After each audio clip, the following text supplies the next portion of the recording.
Почитувани, освен по неспособноста да реализираат барем еден проект од изборната програма, 4-годишното владење на ДПМН и Борче Јовчевски ќе остане запаметено и по расипничкото и неодговорно трошење на парите на граѓаните. Проблемот со исплатените огромни суми од страна на општина Прилеп кон граѓани каснати од куќи на скитници стана предмет на интерес не само на прилепската, туку и на пошироката јавност.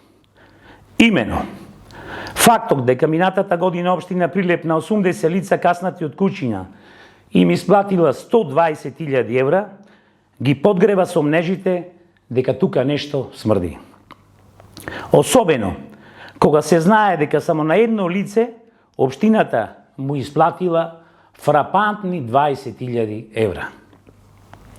Истовремено, жив срам и резил за општина Прилеп, на кој се смееше целата македонска јавност, беше објавениот документ со кој фирмата која го реконструирала даночното оделение од општината бара дополнителни средства, меѓу кои и 20.000 денари за, цитирам, преместување на бироа во тек на работа. Како и обично, и ова се направи молчешкум, без реакција на локалните власти. На сличен начин од јавноста беше скриен договорот со адвокатското друштво Димитровски од Битола, кој за сума од 200.000 денари на Јовчевски една година му даваше правни совети.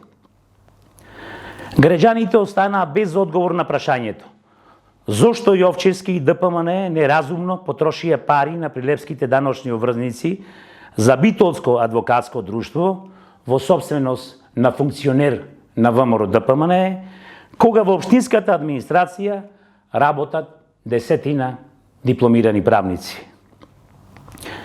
Истовремено, не треба да заборавиме дека само заради реакцијата на општинската организација на СДСМ и притисокот на јавноста, спречено беше ново расфрлање со парите на граѓаните преку набавка на луксузен службен автомобил за градоначалникот Јовчевски по цена од 65.000 евра.